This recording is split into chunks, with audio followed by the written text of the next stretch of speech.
Hey, so if you're new around here, I wouldn't blame you for thinking that all I do is play my Switch constantly, all the time, never blinking, while I am pooping. Yeah, and you wouldn't be wrong for thinking that. I do play my Switch a lot. However, it might surprise you to find out that I do play a little bit of everything. Although maybe it's not that surprising if you look behind me and see that I have video games for just about every system. But I didn't get popular on YouTube talking about the Mega Drive. I got popular talking about the Switch. So that's why, you know, focus on the mostly because I do love Nintendo and the Switch a lot, and whenever I make content that isn't about the Switch, well, enough! I am sick of that, because there are so many fantastic games releasing on other systems other than Nintendo's that I just really want to talk about. Oh, and don't worry, I know that a lot of you only watch me for this, so I'm also gonna throw in a couple of Nintendo games near the tail end of this video. Obviously, the main one being Zelda. I want to give my thoughts on it, and it might not be the thoughts you want to hear, but it's the thoughts that I have. Audio is very important to me, because one, I'm a video gamer, and I want my games to sound,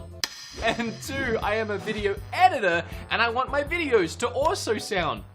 Lucky me, and lucky you, today's video sponsor is Drop.com. If Drop.com sounds a little familiar, it's because they were formerly known as Mass Drop, but they changed recently, a little bit of a rebrand. They sent me this PC37X headset, which is a joint collaboration between them and Sennheiser. I've had this for about a month now, and oh my, I know I'm being paid to say this, but these are my own words I'm choosing to select.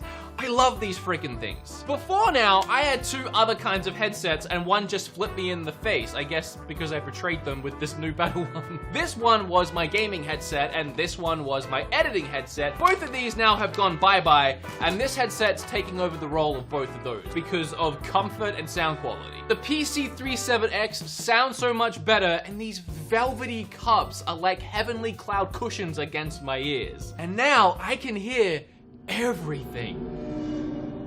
Ooh, I don't want to hear that. Do you somehow still need more convincing? With a 5-star rating on Drop.com and over 10,000 purchases so far, and this part of the video you're listening to right now was actually recorded on this microphone. So if you're in the market to upgrade your headphones, I can personally recommend the PC37X. Of course, it really helps the show if you do click that link, and thank you Drop.com for sponsoring this video. Also, Wood is in Japan right now and forgot to tell you a little thing, which is if you click that link in the description, you'll get $30 off your purchase. So just click it. I need to kick this video off with one of the best games I have played this year, Gears of War 5, and I am not kidding you when I say I am one of the biggest Gears of War fans you will ever meet. Not only was I ranked in the top 1,000 players for Gears of War 2 online, you won't beat me. That's all I'm a little rusty now. I'm loving Gears 5, the campaign and the online. How much am I loving Gears 5, you might be asking? Well, I'll show you. Look, I got this thing. It's the jack from the game. It's really friggin' cool, and it works.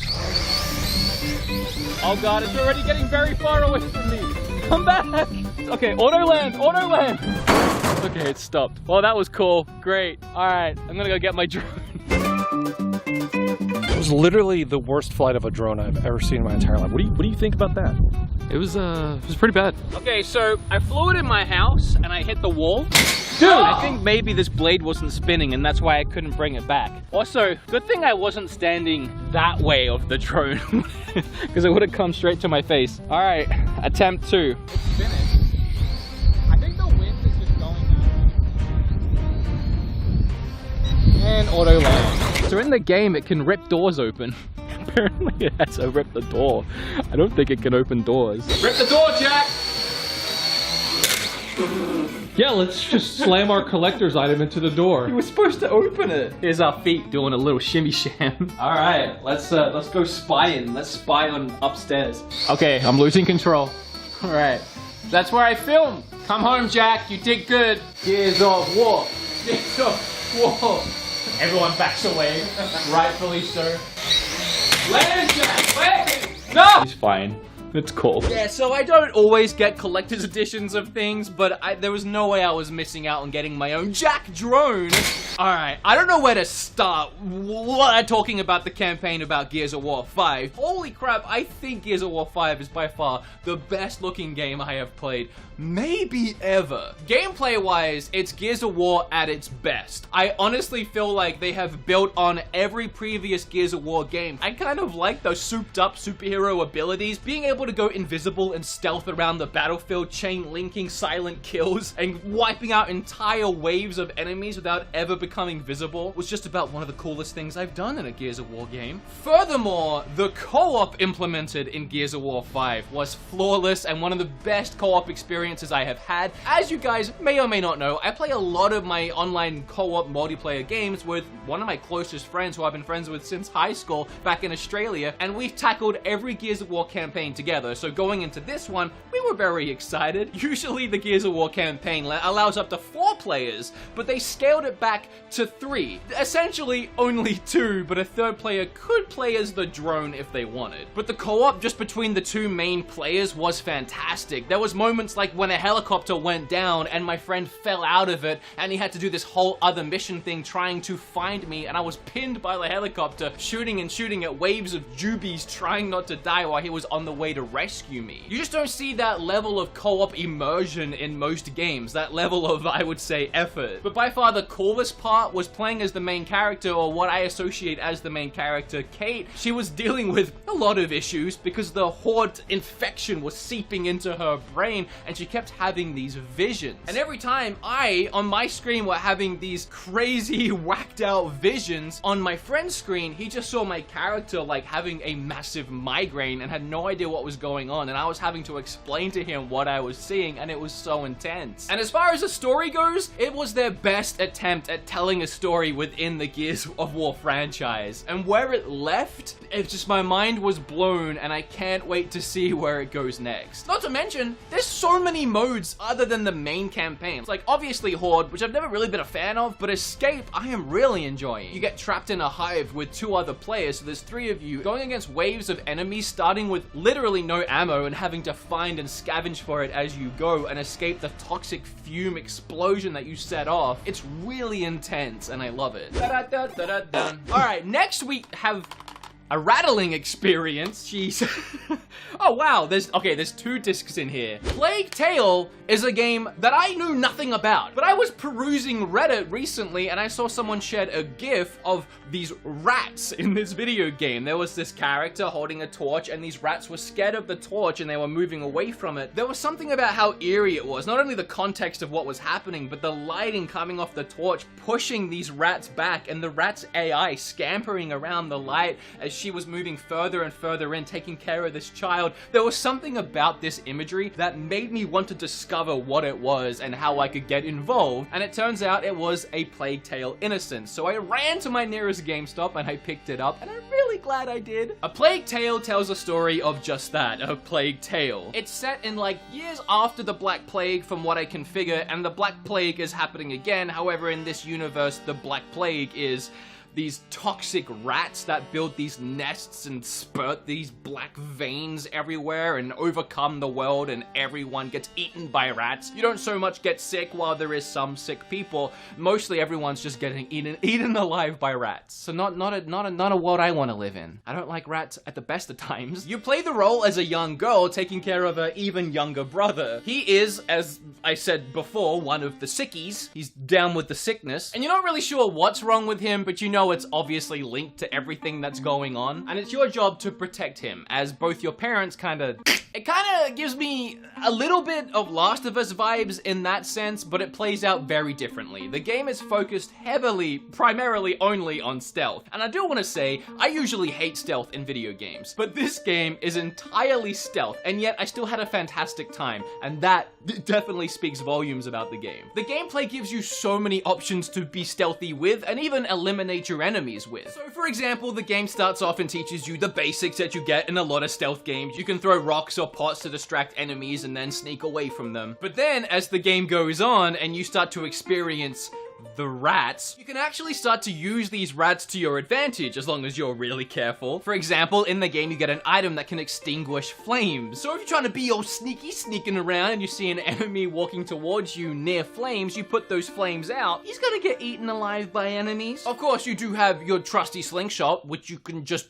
And then along the journey, you find a lot of characters that are willing to help you out, and then all of those characters can do certain actions which you can control. For example, Hugo, I believe his name was, you could have him go and assassinate certain enemies. The story was absolutely beautiful to watch unfold, the relationship between this brother and sister who barely knew each other, who barely even met each other before this, to the end point and the end boss, which was one of the weirdest and most epic boss fights I have had in a video game. I don't know if this game is going to receive the support it needs to get a sequel, but I really want to see one. I can't find the games that I was gonna talk about them. There they are.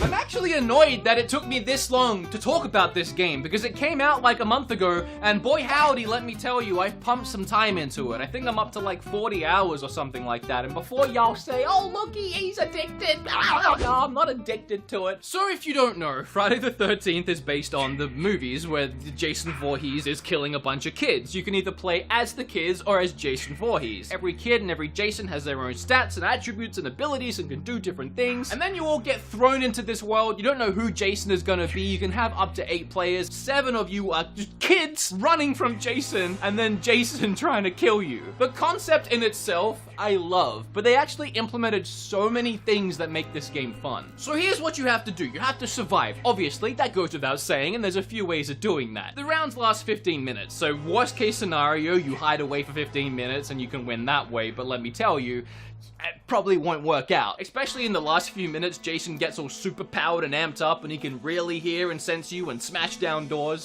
So, you have to work together. There is in-game voice chat, which is fantastic. One of my favorite things about it is its proximity chat. You scavenge around drawers trying to find utensils and utilities to help you, and one of the things you can find is a walkie-talkie. If you get that, you can communicate with everyone else that has a walkie-talkie. So when you're searching through these drawers, you're looking for things like a fuse, and if you find the fuse, you can go to the fuse box, fix it, and call the police. They'll rock up in 5 minutes, and if you can get to them, and that's a big if, you'll be saved. Other ways to survive are there's usually a couple cars or maybe a boat lying around the map. If you find batteries, car keys, gas, you can fuel these things up and get on your way. But starting a car or a boat is pretty loud. Jason can hear it, and he's gonna be on you pretty quick. So that makes the driving away frantic as all heck. Playing as Jason is an absolute thrill ride too. I love getting to be him. He can morph around the map, he can teleport, he can move super quickly, he can stealth.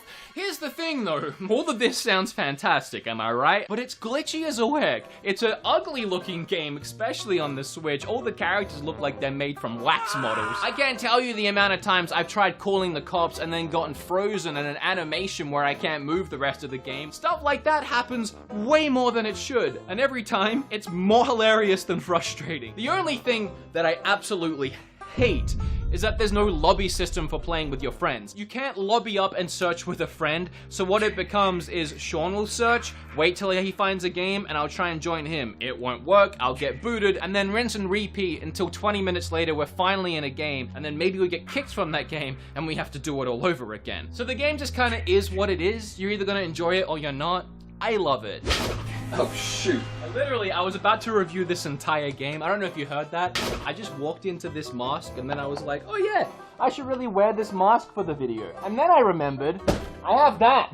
Okay, I have a kind of a little history with Borderlands 3 apparently. So it turns out Gearbox, the people that made this game, they're local. They actually have their studio like 40 minutes from me, and they invited me out to come and play the game early, way back in May. Actually, here's some footage of that. I went with my friend Dreamcast guy and we played the game for like 2 hours. It was super nice of them, and they said, go home, Wooderson, upload your footage tonight. You could be one of the first people to have Borderlands footage on YouTube. I got home, I looked at my footage and I went, I have a Switch channel.